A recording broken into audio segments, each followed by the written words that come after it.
Zero লাইনে দাঁড়ায় আছি, আপনাদের এখানে আসার দরকার নাই। আমি এনাফ বিএসএফকে সাইজ করার জন্য। বুঝতে পারছি? যখন আমার প্রয়োজন হবে তখন আমি বলবো ঠিক আছে আমাদের গ্রামবাসীকে নিয়ে আসো, নিয়ে আমরা সাইজ করি। তা আমি না ডাকলে আপনারা ওখানে ভিড় করে আমাদের কাজকে ব্যাঘাত ঘটাবেন না। আমাদের হাতে অস্ত্র আছে, আমাদের ট্রেনিং আছে, সর্বশেষ হচ্ছে আমাদের মনোবল আছে, এবং আমাদের পিছনে 18 কোটি মানুষ আছে না? তো 18 কোটি মানুষ থাকতে আমার কি ভয় পাওয়ার কোনো কারণ আছে?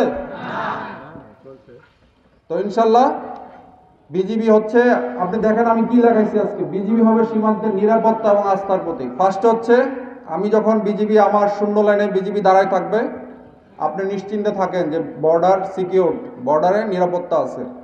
আর আস্থা হচ্ছে আমরা যে কোনো কাজে আপনি আমাকে আমার সাহায্য সহযোগিতা পাবেন, হোক সীমান্ত সম্পর্কিত, হোক অন্য যে কোনো সম্পর্কিত, বিজিবিকে আপনার পাশে পাবেন। একজন বলেছিল চেয়ারম্যান সাহেব যে শিবগঞ্জ থানা অনেক দূরে, এত দূর যাওয়ার দরকার না, আপনার পাশেই আমাদের প্রতি 5 কিলোমিটার দূরে দূরে হচ্ছে আমাদের বিজিবি ক্যাম্প। আমাদের বোলাহাট সহ আমাদের প্রায় 19টা ক্যাম্প আছে বিভিন্ন জায়গায়। প্রতিটা জায়গায় এই সীমান্তবর্তী জেলায় আমাদের ক্যাম্প আছে। সুতরাং আপনাদের যে কোনো প্রয়োজনে বিজিবিকে আপনারা সাথে পাবেন।